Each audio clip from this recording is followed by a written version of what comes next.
ഉപതെരഞ്ഞെടുപ്പ് വാർത്തകളിലേക്ക് പോകും മുമ്പ് ഇപ്പോൾ വരുന്ന ഒരു പ്രധാനപ്പെട്ട വാർത്തയിലേക്കാണ് ആദ്യം പോകുന്നത്. കോഴിക്കോട് കൂമ്പാറയിൽ പിക്കപ്പ് വാൻ മറിഞ്ഞ് ഒരാൾ മരിച്ചു. 15ഓളം ഇതര സംസ്ഥാന തൊഴിലാളികൾക്ക് പരിക്കേറ്റു. സ്ഥലത്ത് പോലീസും നാട്ടുകാരും തമ്മിൽ സംഘർഷാവസ്ഥയുണ്ടായി. CIയുടെ ഭാഗത്ത് ഗുരുതര വീഴ്ച സംഭവിച്ചിട്ടുണ്ടെന്നും നടപടിയെടുക്കാൻ ഡിവൈഎസ്പിയോട് ആവശ്യപ്പെട്ടിട്ടുണ്ടെന്നും ലിൻഡോ ജോസഫ് MLA പറഞ്ഞു. ഞങ്ങള് ഈ വണ്ടി ഇങ്ങോട്ട് വന്നിങ്ങ് വീഴുന്നത് കണ്ടു. പിന്നെ പെരുത്ത സൗണ്ടായിരുന്നു. പിന്നെ ഞങ്ങള് കാറി കൂകി എല്ലാരെയും വിളിച്ചു. അന്നേരത്തേന് എല്ലാരും വന്നു. അപ്പം രണ്ടുപേരാ വഴി ഇവിടെ ഞങ്ങൾ വരുന്നിടത്ത് കിടപ്പുണ്ട്. പക്ഷെ അവർക്ക് ബോധമൊന്നും ഇല്ലായിരുന്നു. 15 പേരുണ്ടായിരുന്നെന്നാ പറഞ്ഞത്. ഇവിടുന്നാ വന്നേ, അവിടുന്ന് മോളീന്ന്. എന്റെ അമ്മേ, ആ തെങ്ങുള്ള കാരണം അവിടെ തങ്ങിയെന്നല്ലേ അങ്ങ് പോയേനെ. നിലവിൽ ഇവിടെ ഒരു നാട്ടുകാരായിട്ട് CI ഒരു സംഘർഷാവസ്ഥയിലും പറഞ്ഞിട്ടും കേൾക്കാത്തൊരവസ്ഥ ഉണ്ടായിരുന്നല്ലോ, അതെന്തായിരുന്നു പറഞ്ഞു? അത് CIയുടെ ഭാഗത്ത് നിന്ന് വന്നിട്ട് വളരെ ഗുരുതരമായിട്ടുള്ളൊരു വീഴ്ചയുടെ ഭാഗമായിട്ട് സംഭവിച്ചതാണ്. അത് ബന്ധപ്പെട്ട ഉദ്യോഗസ്ഥരെ DYSPയും SPയും ഇപ്പോൾ തന്നെ വിവരം അറിയിച്ചിട്ടുണ്ട്. അപ്പൊ അത് ഗൗരവത്തിൽ തന്നെ പരിശോധിച്ച് ആവശ്യമായ നടപടി സ്വീകരിക്കും. അദ്ദേഹത്തിന്റെ ഭാഗത്തുനിന്ന് ഒരിക്കലും ഉണ്ടാകാൻ പാടില്ലാത്ത നിലയിൽ ഒരു തെറ്റായ പ്രവണത അദ്ദേഹം കാണിച്ചു. സ്വാഭാവികമായിട്ടും അതിനനുസരിച്ചുള്ള ഡിപ്പാർട്ട്മെന്റ് തലത്തിലുള്ള അന്വേഷണം ഉണ്ടാവും. DYSPനെ ഞാൻ നേരിട്ട് വിളിച്ചിരുന്നു, SPയെ നേരിട്ട് വിളിച്ചിരുന്നു. രണ്ടുപേരും അതുമായി ബന്ധപ്പെട്ടുകൊണ്ട് അന്വേഷണം നടത്താൻ പറഞ്ഞിട്ടുണ്ട്. ഇപ്പോൾ അതിന്റെ നിർദ്ദേശപ്രകാരം അദ്ദേഹത്തെ ഇപ്പോൾ തന്നെ ഇവിടുന്ന് മാറാനും പറഞ്ഞിട്ടുണ്ട്. കൂടുതൽ വിവരങ്ങൾ റഫീഖ് തോട്ടുമുക്കം നൽകും. റഫീഖ്, എന്താണ് സംഭവിച്ചത്? MLA CI കയ്യേറ്റം ചെയ്യാനിടയായ സാഹചര്യം എന്താണ്? ബനേഷ്, ഇന്ന് ഏതാണ്ട് 7 മണിയോട് കൂടിയിട്ടാണ് ഈ വലിയ അപകടം സംഭവിക്കുന്നത്. ഇത് കക്കാടംപൊയിൽ നിന്നും ജോലി കഴിഞ്ഞ്, അതായത് കോൺക്രീറ്റ് പണി കഴിഞ്ഞ് തിരിച്ചു പോകുന്ന തൊഴിലാളികളും കൊണ്ട് പോകുന്ന മിനി പിക്കപ്പ് വാനാണ് നിയന്ത്രണം വിട്ട് ഏതാണ്ട് 200 മീറ്ററോളം താഴ്ചയിലേക്ക് മറിഞ്ഞ് അപകടം ഉണ്ടായിട്ടുള്ളത്. അതിനെ തുടർന്ന് ഏതാണ്ട് 17ഓളം പേരായിരുന്നു ആ വാഹനത്തിൽ ഉണ്ടായിരുന്നെന്നാണ് നമ്മൾ മനസ്സിലാക്കുന്നത്. ഈ 17 പേരിൽ ഒരാളാണ് ഇപ്പോൾ മരണപ്പെട്ടിട്ടുള്ളത്. ഇതിൽ 15 പേര് മുക്കം KMCT ഹോസ്പിറ്റലിലും ഒരാൾ അരീക്കോട് മിംസ് ഹോസ്പിറ്റലിലുമാണ് ചികിത്സയിലുള്ളത്. ഇവർക്കും അത്യാവശ്യം നല്ല രീതിയിൽ തന്നെ പരിക്ക് ഏറ്റിട്ടുണ്ടെന്നാണ് നമുക്ക് കിട്ടുന്ന വിവരങ്ങൾ.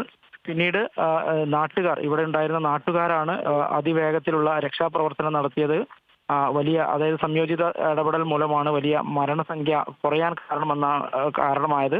പിന്നീട് ലിൻഡോ ജോസഫ് MLA സ്ഥലത്തുണ്ടായിരുന്നത്. ലിൻഡോന്റെ നാടുകൂടിയാണ്, വീടിന് അടുത്തുള്ള സ്ഥലം തന്നെ ആയതുകൊണ്ട് തന്നെ ലിൻഡോ ജോസഫും പഞ്ചായത്ത് പ്രസിഡന്റ് ആദർശ് ജോസഫ് അടക്കമുള്ള ആളുകൾ അവിടെ രക്ഷാപ്രവർത്തനത്തിന് മുൻകൈ എടുത്തിരുന്നു. തുടർന്ന് തിരുവമ്പാടി CIയുടെ നേതൃത്വത്തിൽ പോലീസ് സംഘം എത്തി ആളുകളോടും മാറിപ്പോവാം പെട്ടെന്ന്, അതായത് ഇത്രയും നേരം രക്ഷാപ്രവർത്തനം നടത്തിയ ആളുകളോട് രൂക്ഷമായ രീതിയിൽ മാറി നിൽക്കാൻ പറഞ്ഞതാണ് ഏതാണ്ട് സംഘർഷാവസ്ഥയിലേക്ക് കാരണം.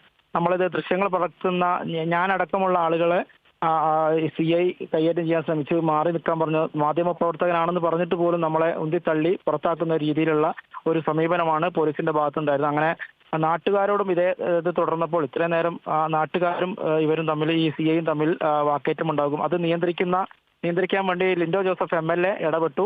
ആ ലിൻഡോ ജോസഫ് MLAയോടും ഈ CI മോശമായ രീതിയിൽ പെരുമാറിയത് അവിടെ ഒരു സംഘർഷാവസ്ഥ കണക്കിലെടുത്ത് പിന്നീട് ലിൻഡോ ജോസഫ് MLA ഉന്നത പോലീസ് ഉദ്യോഗസ്ഥരെടുത്ത് ഇയാളെ പെട്ടെന്ന് തന്നെ ഇവിടുന്ന് മാറ്റിയില്ലെങ്കിൽ സംഘർഷാവസ്ഥ കൂടുതൽ വരും എന്നുള്ള വന്നപ്പോഴാണ് പിന്നീട് അവിടുന്ന് മാറ്റുകയായിരുന്നു. അതോടുകൂടി സംഘർഷാവസ്ഥ മാറി. ഇപ്പം നിലവിൽ ഈ 17 പേരിൽ ഒരാൾ മരിച്ചിട്ടുണ്ട്. അതിൽ ഒരു 15ഓളം പേര് KMCT ആശുപത്രിയിൽ ചികിത്സയിലാണ്. റഫീഖ്, നമുക്ക് ആ ദൃശ്യങ്ങളിൽ കാണാം MLAയും CIയുമായിട്ടുള്ള ഒരു ഉന്തും തള്ളുമൊക്കെ അവിടെ നടക്കുന്നുണ്ട്. പിന്നീട് എങ്ങനെയാണ് ഈ രംഗം ശാന്തമായത്? ഇതിന്റെ കൂടുതൽ വിവരങ്ങൾക്ക് നമുക്ക് നൽകാൻ വേണ്ടിയിട്ട് നമ്മളെ തൊട്ടടുത്ത് ഇവിടുത്തെ വാർഡിലെ മെമ്പർ നമ്മളോടൊപ്പം ചേരുന്നുണ്ട്. സാർ ചോദിച്ചോളൂ. നമസ്കാരം സാറേ, വാർഡ് മെമ്പറാണ്. എന്താണ് അവിടെ സംഭവിച്ചത്? ഇവിടെ സംഭവിച്ചത് എന്താ വെച്ചാൽ കക്കാടംപൊയിൽ നിന്ന് വരുന്ന ഒരു പിക്കപ്പ് വാഹനം നേരിട്ട് വന്നുകൊണ്ടിരിക്കുകയായിരുന്നു. അത് എന്താണ് അതിന്റെ പറ്റിയെന്നറിയില്ല. 17ഓളം ആളുകൾ അതിനകത്തുണ്ടായിരുന്നു. ഈ 17 ആളുടെ ഒരു ടെറസിന് മുകളിലൂടെ വണ്ടി ചീറി പാഞ്ഞ് താഴോട്ട് വീഴുകയും അവിടെ രക്ഷാപ്രവർത്തനങ്ങൾ മുഴുവൻ നടത്തിയതും ഇവിടെയുള്ള ജനങ്ങളാണ്. കംപ്ലീറ്റ് ജനങ്ങൾ വന്ന് 17 ആളെയും അതാത് ഹോസ്പിറ്റലിൽ എത്തിച്ചു.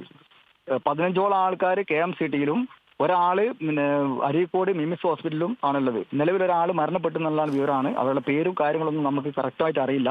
എങ്കിലും ഇവിടെ നല്ല ശാന്തമായ കാര്യങ്ങൾ അന്തരീക്ഷം സൃഷ്ടിച്ചുകൊണ്ടിരിക്കുന്ന സമയത്താണ് നമ്മളെ മാധ്യമപ്രവർത്തനായ റഫീഖ് തോട്ടുമുക്കത്തിനെയും തള്ളുകയും CI തള്ളി മാറ്റുകയും, നീ മാറി നിൽക്കടാ തള്ളി മാറ്റുകയും, അതുപോലെ തന്നെ കൂടരഞ്ഞി ഗ്രാമപഞ്ചായത്തിന്റെ പ്രസിഡന്റ് ആദർശ് ജോസഫിനെ ധിക്കാരപരമായിട്ട് മാറി നിൽക്കാൻ പറയുകയും MLA ലിൻഡോ ജോസഫ് ഇടപെട്ട് MLA-യോടും തള്ളുകയും ഇതുപോലുള്ള സംഘർഷാവസ്ഥകളാണ് ഇവിടെ ഉണ്ടാക്കിയത്.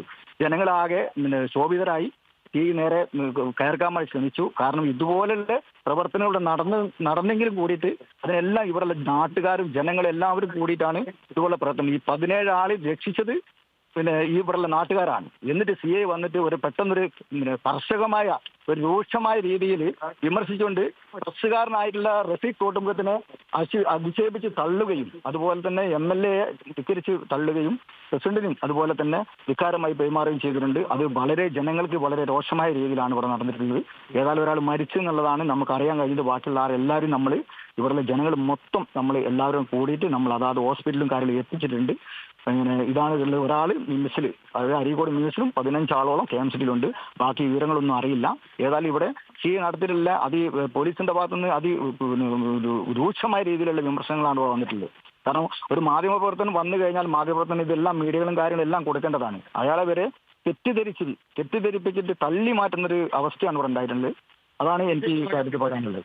ഓക്കെ, എന്താണ് ഈ CA പെട്ടെന്ന് പ്രകോപിച്ചത്? എന്താണ് CA പ്രവചിക്കാനുള്ള കാരണം നമുക്കറിയില്ല. ഇവിടെയുള്ള ജനങ്ങളാണ് മൊത്തത്തിൽ ആയിരക്കണക്കിന് ജനങ്ങൾ ഇവിടെ വന്നിട്ടുണ്ട്. അതുപോലെ വണ്ടിയും കാര്യങ്ങളും എല്ലാം ഇവിടെ ഉണ്ട്.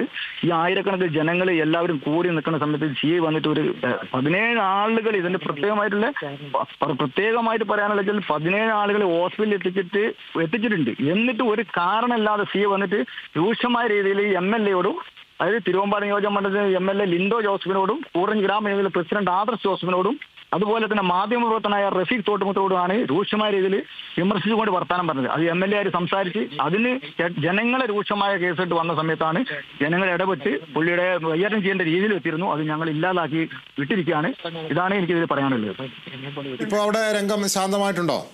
ഇപ്പൊ ശാന്തമായിട്ടുണ്ട്. കാരണം നമ്മുടെ ഓൾറെഡി കൂറഞ്ഞ് ഗ്രാമപഞ്ചായത്തിന്റെ കീഴിൽ പോലീസ് സന്നദ്ധ സംഘടനകൾ എല്ലാവരും ഉണ്ട്. 100ഓളം പോലീസുകൾ അവിടെ ക്യാമ്പ് ചെയ്യുന്നുണ്ട്. അവരിങ്ങോട്ട് വരുന്നുണ്ട് എന്ന് പറഞ്ഞ് MLA ഇടപെട്ടിട്ട് ശാന്തമാക്കിയിട്ടുണ്ട്. MLA അവരോട് തിരിച്ചു പോകാൻ പറഞ്ഞിട്ടുണ്ട്. അങ്ങനെ അവർ തിരിച്ചു പോയിട്ടുണ്ട്. ശരി, കോഴിക്കോട് കൂമ്പാറയിലാണ് പിക്കപ്പ് വാൻ മറിഞ്ഞ ഒരാൾ മരിച്ചത്. പക്ഷേ അവിടെ വലിയ സംഘർഷാവസ്ഥയുണ്ടായി. MLA-യും CA-യും തമ്മിൽ ഒരു ഉന്തും തള്ളും നടന്നു. നാട്ടുകാരാണ് രക്ഷാപ്രവർത്തനം നടത്തിയത്. എന്നാൽ നാട്ടുകാരോട് അവിടെ നിന്ന് പിരിഞ്ഞു പോകാൻ ആവശ്യപ്പെട്ട് CA കയർത്ത് സംസാരിച്ചതാണ് പ്രകോപനമെന്നാണ് അവിടെ നിന്നുള്ള വിവരങ്ങൾ സൂചിപ്പിക്കുന്നത്.